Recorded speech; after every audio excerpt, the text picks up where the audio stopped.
salaamaaleykum wa rahmatullah waaw man li may njëkk a wax rek mooy li monsieur Seydi Gassama doon wax par rapport aux activistes yi nga xam ne dañ leen bëgg a dépeindre comme ay samba boy comme ay inconscient comme ñu amul liggéey comme ñu bëggul dara et cetera parce que li ñu fi dajale def naa wax nañ ci dans le détail très amplement mais man damay rendre hommage à ces jeunes-là de Nittu Dëgg Valeurs et à tous les jeunes que je qualifie de jeunesse consciente parce que bu fekkoon ni ndaw yu mel nii la ñu amoon depuis 88 Sénégal dépassé na fii parce que lan moo nekk à l'origine de leur arrestation puis de leur torture benn projet de loi boo xam ne député yi nekk Assemblée nationale yu opposition bi ñu bëri yëguñu ko décret de présentation bi président Macky Sall mu ngi ko bind le 15 juin ñu nëbb ko le mardi la jàll commission des lois kenn yëgul le jeudi ñun ñii lañ ko yëg le jeudi député yi def conférence le jeudi la loi devait être votée le lendemain 24 heures de temps cette jeunesse-là qui est très consciente appréhender les enjeux et la gravité de l'événement la gravité de l'heure en 24 heures procédure d'urgence dëkk bi kenn mënu la wax avec précision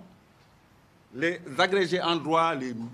grands cadres ñu bëri ñu ngi naan loi bi c'est quoi la quintessence xamuñu ko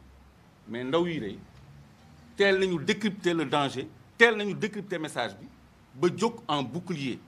parce qu'on s'est réunis parce qu'on n'avait pas de temps comme ñoom procédure d'urgence la ñu nekkoon ñun tamit ñu nekk mode procédure d'urgence parce qu'on a tenu 2 conférences de presse le même jeudi benn bi c'est les députés de l'opposition élargie à toutes les forces ñoo ko tenir à la suite de ça ñu def une réunion dans la salle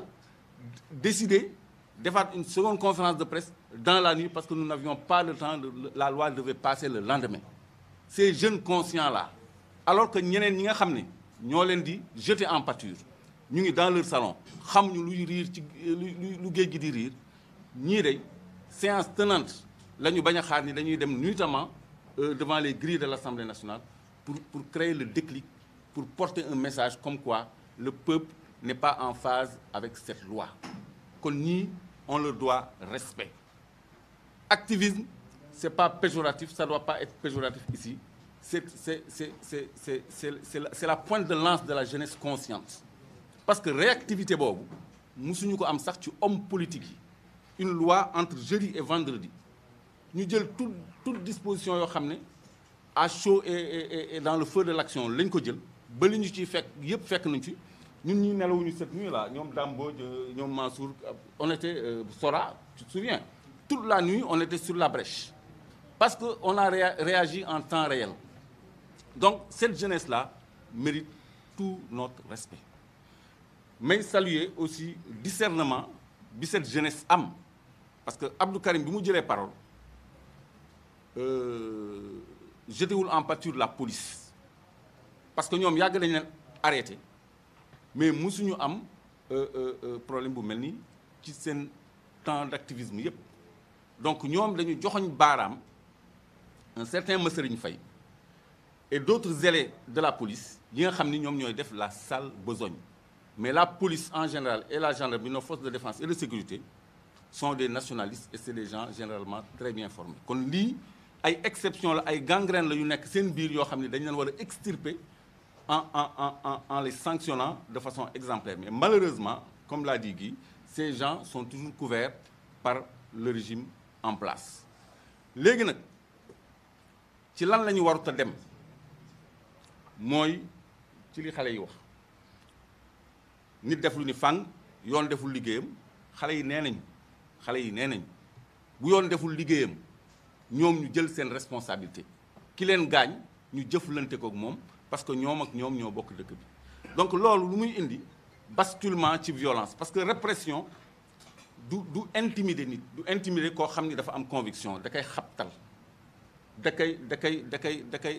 xabtal voilà donc effet contraire bi lay jur te loolu c'est très très très lourd de danger rawatina nag ñu indi benn loi boo xam ne code pénal ak code de procédure pénale dañ ci légiférer ba pare. coups et blessures volontaires toujours ñu àtte ci nit ñi ci terrorisme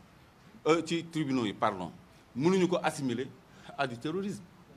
Destruction de biens appartenant à l'État ou appartenant à autrui mais c'est dans le code pénal toujours ñu àtte ci nit loolu mënuñu ko aligner ci terrorisme. Les délits liés aux nouvelles technologies de l'information maanaam nga publier sa benn poste boo xam ne neexul nguur gi ñu ni terrorisme nga ñu teg la ci daan loolu y a la loi sur la protection des données personnelles yooyu yëpp yu ay dispositions yu existé ba pare la président Macky Sall di ko jël di ko soppi comme la loi 69-29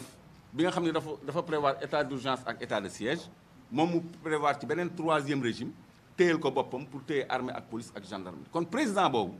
dafa bëgg a installer Sénégal dans le chaos léegi nag li ñu dul nangu mooy ñu ñuy menacer yi mu ngi commencer ci président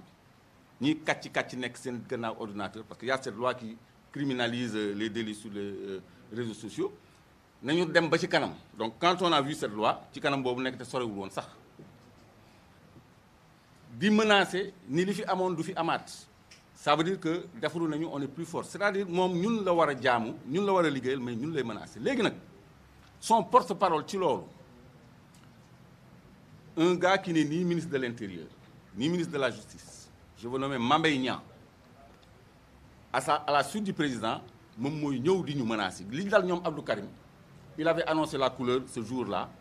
c'est-à-dire le vendredi matin ni ku fi manifester dina xam ku weer dina manifester ça moi personnellement je le prends comme une menace xaw ma yéen nu ngeen ko jëlee c'est une menace et ça vient de qui de celui ki nga xam ni moom moo recruter les nervis qu'on appelle les marrons du feu moom mi nga xam ni ku yëngu mu porter ko plainte je l'accuse publiquement moom ak Pape Gorgui Ndong d'être les sergents recruteurs de ce qu'on appelle les marrons du feu les nervis yi nga xam ne ñu ngi leen di gis guddeeg bëccëg ñuy agresser les populations ci seen àq ak seen yelleef di agresser même ay jigéen di dugg ci ay domicile quoique le domicile privé c'est sacré di génnee ay nit di leen arrêter dem nañu bay jël bay utiliser ay lacrymogènes ak ay FLG fusil lance-grenade te solo gu ñu tenu te ñu ngi leen bëgg a incorporer gendarmerie ak police ça a été à l'origine de grincement de dents au sommet du commandement coow laa ngi foofu ba léegi kon président Macky Sall fi mu jëm ak ñun xeex la wax nañu ko clairement leer na nañ Mame Mbaye Niang menacé nañu clairement man je dis publiquement ici en l'assumant les marrons du feu yi nga xam ni ñoom ñoo leen recruter ces nervis là bés bu ñu agresser les populations vont riposter et le peuple sera protégé qu'on ne se méprenne pas sur nos propos le peuple sera protégé en cas d'agression de ces nervis te bu boobaa la riposte n'épargnera pas et commencera même par les commanditaires que sont Mame Mbaye Niang et Pape Gorgui Ndong